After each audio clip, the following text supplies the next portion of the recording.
말씀 같이 보시겠습니다. 히브리서 11장 13절에서 16절 말씀, 신약성경 365페이지에 있습니다. 히브리서 11장 13절에서 16절까지 말씀.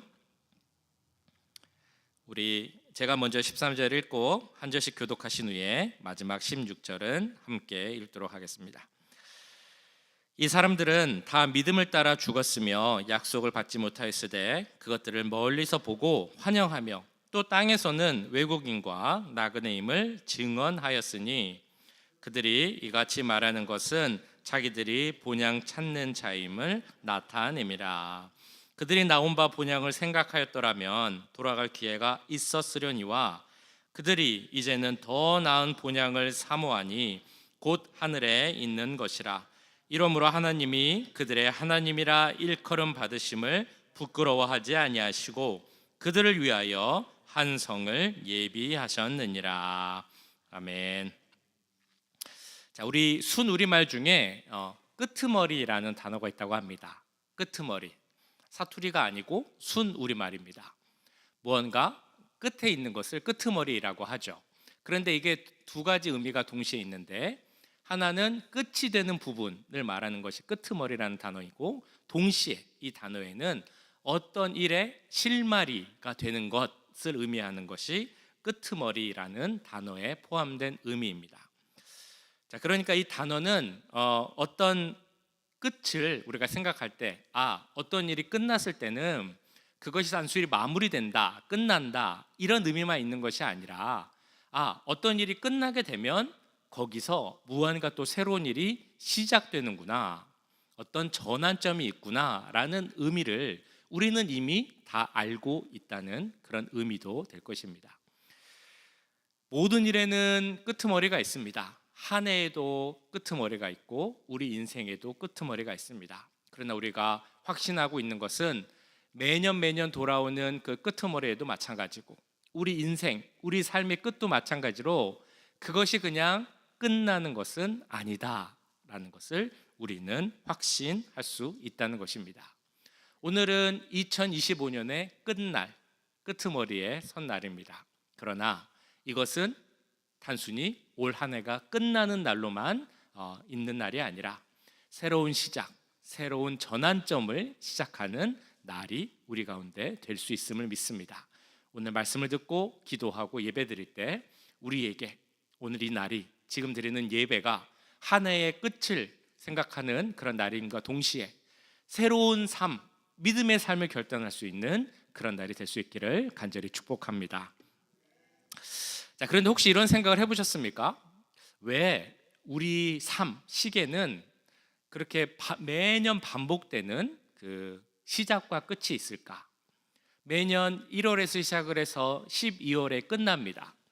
그런데 우리는 그 시간 가운데 살고 있기 때문에 어떻게 보면 이런 반복이 너무 당연한 것으로 받아들일 수도 있지만, 또 반면으로 생각해 보면, 다르게 생각을 해보면 왜 꼭 그래야 될까? 그냥 쭉 가면 될 것 같은데, 이 처음과 시작을 만들어놔서 우리가 매년 그 연말이면 바쁘잖아요. 약속도 많고 할 일도 많고, 왜 매년 연말이 다가와서 우리로 하여금 이렇게 바쁘게 그렇게 시간은 만들어져 있을까? 그런 생각을 혹시 해보셨습니까? 그 이재철 목사님 쓴, 정말 예전에 쓴 책이죠. 매듭짓기라는 책 보면 유명한 책인데요, 우리의 인생을 대나무에 비유해서 하시는 글이 있습니다. 대나무를 보면 보통 굵기가 그렇게 굵지 않습니다. 그런데 높이 솟아나는 경우가 많이 있죠. 대나무들이 모여있는 곳을 보면, 대나무 숲을 보면 바람이 불 때 대나무는 많이 흔들립니다.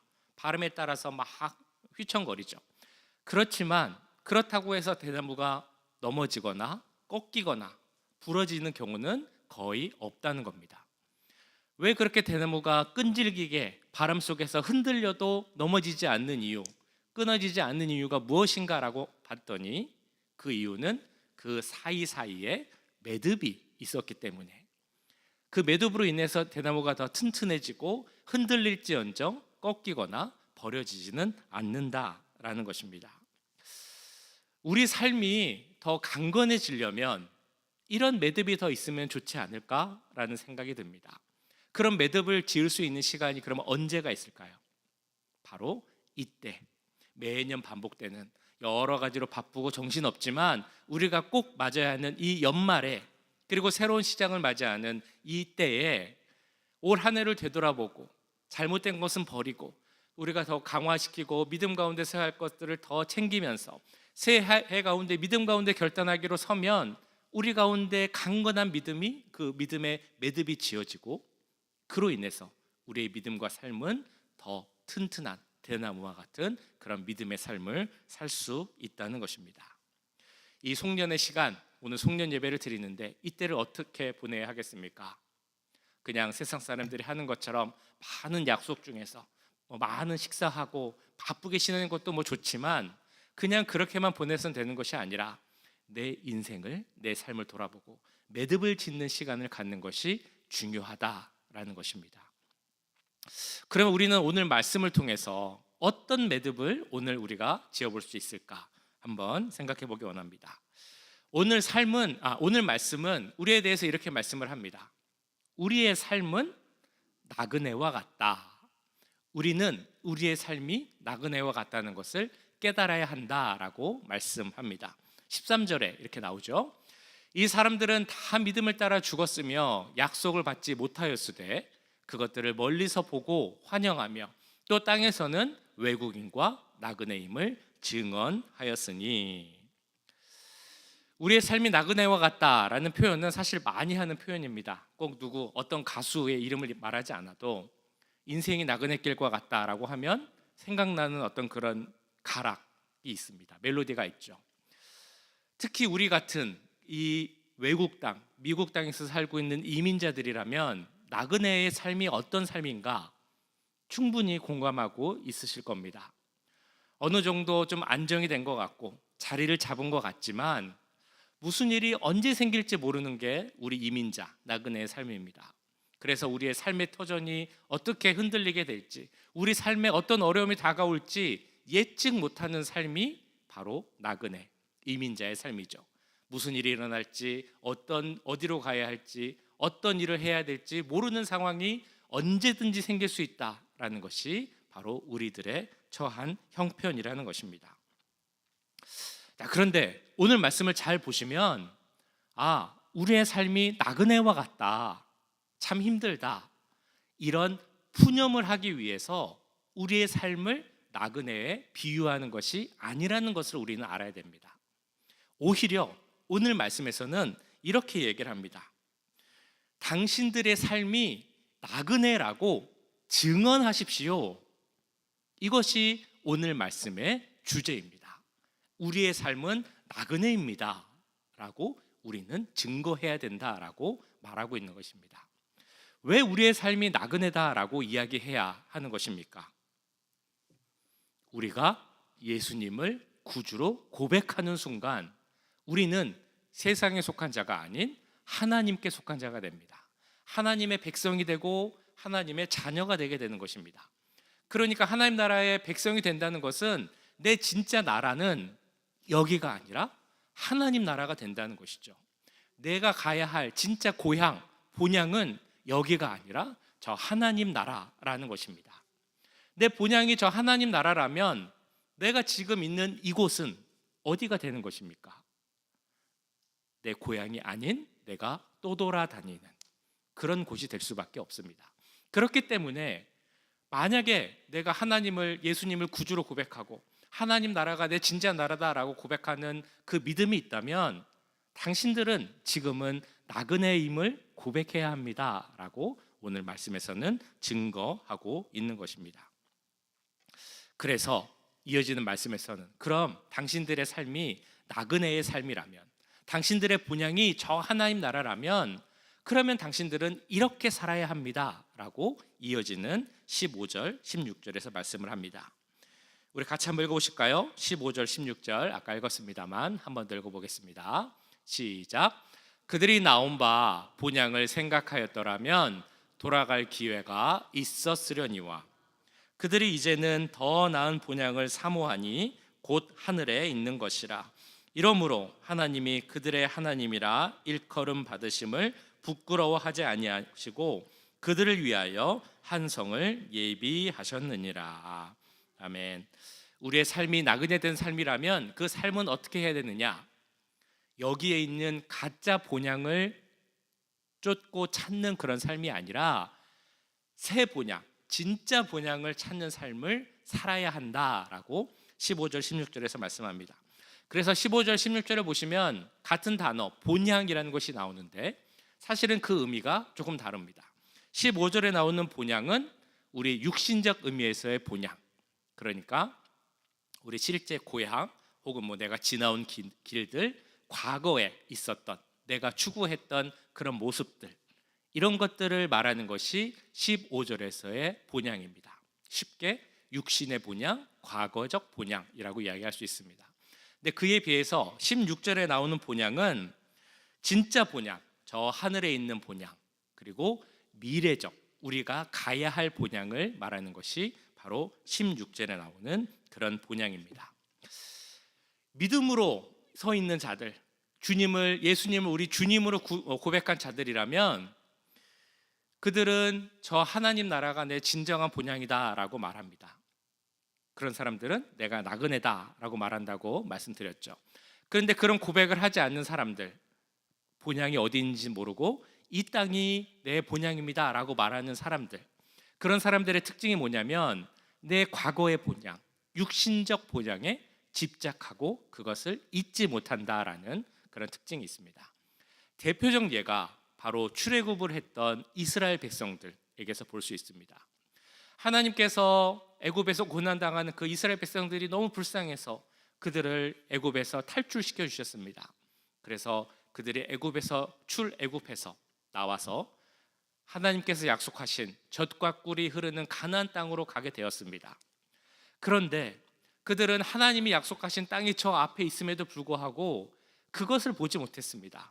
그들이 기억했던 것은 과거의 본향, 육신적 본향을 생각하고 그 기억을 잊지 못했다는 겁니다. 그래서 그들이 뭐라고 이야기합니까? 내가 저 애굽에서 있었으면 맛있는 고기 먹었는데, 먹을 걸로는 내가 고생하지 않았는데, 내가 비록 막 좋은 데는 아니어도 편하게 잘 수 있었는데, 이런 옛날 일을 잊지 못하고 그것으로 돌아가려고 하는 그 사람들의 특징이 육신적 본향, 과거의 본향에 얽매여 있는 그런 사람들이었다는 것입니다. 그런 사람들 마음속에는 앞으로 대한 기대, 소망, 감사 이런 것보다는, 내게 주어진 것을 만족하고 감사하기보다는 그 안에는 불평, 불만 이런 것이 넘칠 수밖에 없다는 것입니다. 옛날에 어떤 나라의 왕이 있었는데 그 왕의 머리를 잘라주는 이발사가 있었다고 합니다. 이발사는 풍족하지 못한 삶을 살았지만 너무 감사하고 기뻐하는, 만족하는 삶을 살았습니다. 왕이 한 번은 물어봤습니다. 이발사에게, 자네는 부자도 아니고 뭐 내세울 것도 없는 것 같은데 뭐가 그렇게 항상 기쁘고 좋은가? 그랬더니 이 이발사가 뭐 다른 게 있겠습니까? 저는 제 삶에 만족합니다 라고 이야기를 했습니다.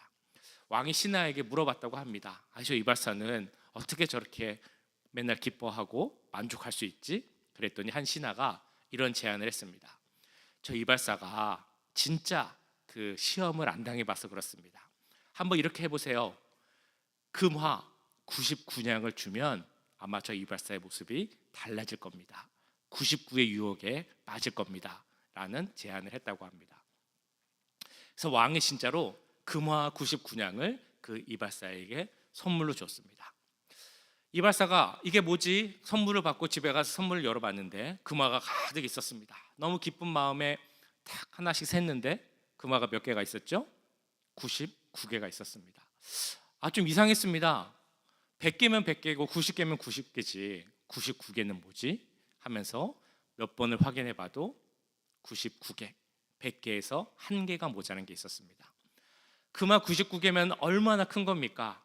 감사하고 만족하면 되는데 이 이발사 마음속에 그 없는 금화 하나에 대한 마음이 계속 생기는 겁니다. 왜 이게 하나가 없을까? 이게 어디에 있을까? 어떻게 하면 내가 이걸 채울 수 있을까?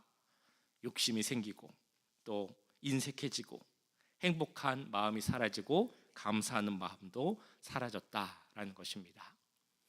육신의 본향, 과거의 본향에 얽매여 사는 사람들의 특징입니다. 그냥 나에게 주어진 많은 것들에 감사하지 못하고 그 과거에 얽매여서 육신적 욕심에 얽매여서 그렇게 살아가는 사람들이 바로 그런 나그네의 삶을 사지 못하는 육신적 본향만을 바라보며 사는 사람들의 특징이라는 것입니다. 그러나 믿음으로 사는 사람들, 예수님을 구주로 모시고 이 땅에서의 나의 삶은 나그네의 삶이다 라고 말하는 사람들은 그 옛날의 본향을 그리워하지 않습니다. 앞으로 가게 될, 내가 맞이하게 될 진정한 본향을 바라보기에 소망을 갖고 미래를 향한 본향을 갖고 그 확신 속에서 기대하며 사는 사람들이 바로 나그네 삶을 사는 사람들임을 믿습니다. 그래서 고린도후서 5장을 보시면 나그네 사는 삶을 사는 사람들의 모습에 대해서 이렇게 말씀하고 있습니다. 만일 땅에 있는 우리의 장막집이 무너지면 하나님께서 지으신 집, 곧 손으로 지은 집이 아니요 하늘에 있는 영원한 집이 우리에게 있는 줄 아느니라. 우리에게는 약속된 영원한 하늘의 집이 있기에 지금 우리가 나그네의 삶을 살지라도 감사함으로 기대하며 소망 가운데 살 수 있다는 것입니다. 2025년 한 해를 돌아보면 나의 삶은 어떠셨습니까? 혹시 내가 버리고 떠나야 할 어떤 육신의 고향, 그 과거의 본향이 있는데 그것을 버리지 못하고 거기에 아직 얽매여 사는 나의 모습이 있지 않으십니까? 자, 그렇다면 이 시간 이런 생각을 한번 해보면 좋겠습니다. 내가 이제는 그 모든 것들을 다 버리고 내가 새로운 매듭을 짓고 이제 다가오는 2026년에는 나그네로서 이 땅의 것보다는 하나님의 것, 내 진정한 본향에 있는 그 하나님의 뜻을 바라보며 사는 삶을 살아야겠다라고 결단해 보시면 어떠시겠습니까? 제가 설교를 준비하면서 올 한 해를 좀 이렇게 돌아봤습니다. 아까 영상에도 보셨습니다만 이렇게 생각을 해보니까 생생하게 막 기억이 나더라고요. 지난해 마지막 주일날 그 예전에 있던 교회에서 사실 이제 제대로 인사도 못하고 막 급하게 우리 교회로 왔습니다. 그래서 저 지하에 가서 인사를 드리기 위해서 갔는데 서로 이제 어색한 모습에 만나긴 만났지만 서로 어색하게 인사를 하면서도 저를 보는 눈빛이 저 사람은 누군가 막 이런 눈빛을 제가 보면서 인사하고 그렇게 첫 주를 보냈던 첫 주가 아니죠. 마지막 주를 보냈던 기억이 납니다. 그리고 첫 주일부터 예배를 인도하고 설교를 하고 교회 표어를 만들고 일꾼들을 세우고 그런 시간들을 보냈습니다. 조금씩 저를 소개하고 신방을 하면서 서로를 알아가고 그런 시간도 있었죠. 교회 이름을 바꿔야 된다, 바꾸기로 우리가 결정을 했기에 제가 어떤 교회 이름을 통해서 우리 교회를 향한 하나님의 뜻을 나타낼 수 있을까 막 고민과 기도를 하다가 하나님이 함께 하시는 교회라는 의미의 남가주 임마누엘 교회라는 이름도 바뀌었습니다. 그리고 이제 얼마 전 위임 예배를 드리게 되었죠. 다시 한번 위임 예배를 위해 수고해 주신 모든 분들, 우리 장로님, 권사님, 집사님께 감사한다라는 그 말씀을 다시 드리고 싶고요. 그리고 그날 아마도 제가 앞에 있어서 잘 몰랐지만 이렇게 준비하시고 또 진행하시느라고 저희가 준비한 수건이나 떡 이런 선물을 잘 받지 못하시지 않았을까라는 생각이 들었습니다. 그래서 작은 거지만 지난주에 저와 저희 부모님이 작은 그 떡을 준비한 이유도 그런 모든 것에 감사합니다라는 그 마음을 조금이라도 전하고자 해서 그런 일을 했습니다. 지나고 보면 참 감사한 일이 많습니다. 아쉬운 일도 많이 있습니다. 그러나 그 모든 것을 정리하고 매듭 짓고 그것은 그런데 과거의 일이니까 과거의 일에 굳이 더 막 얽매이진 않고 새롭게 일하실 역사하실 하나님의 그 일하심을 기대하며 소망 가운데 서는 것이 우리에게 중요한 일이라 생각이 됩니다. 이렇게 감사하고 좋은 일이 많았는데 혹시 내 가운데 아직도 옛것을 버리지 못한 것은 있지 않을까? 나도 이 설교를 하면서도 내가 혹시 육신의 본향에 속해 있는 것은 있지 않을까? 이런 생각도 많이 해봤습니다. 그래서 그 모든 것을 다 버리고 우리 모두가 한 해를 정리하고 매듭 짓기를 원합니다. 그래서 2026년 저와 우리 여기 계신 모든 분들, 그리고 임마누엘 교회를 향한 하나님의 일하심을 기대하고 소망하며 함께 일해 나가고자 합니다. 이것이 바로 이런 모든 것들이 오늘 말씀에 나오는 본향을 찾아가는 나그네의 특징일 것이라 생각이 됩니다. 잘 아는 것 같지만 잘 모른다는 것이죠. 어디로 가야 할지도 모르고 무엇을 해야 할지도 모르고, 그렇지만 그렇기에 더욱 우리의 구주 되시는 주님의 인도를 따라가는 것이 바로 나그네의 삶임을 믿습니다. 믿음으로 나를 이끌어 주실 것이다 확신하고, 주님이 인도하실 것은 길은 좋은 길이다 라고 확신하며 소망 가운데 나가는 것이 나그네 된 우리들의 모습이라는 것입니다. 그렇기에 우리 모두가 이런 믿음 갖고 소망 가운데 살기를 원합니다. 그리고 소망 가운데 하나님이 이루시리를 바라보며 꿈꿀 수 있는 우리 모두가 될 수 있기를 간절히 소원합니다.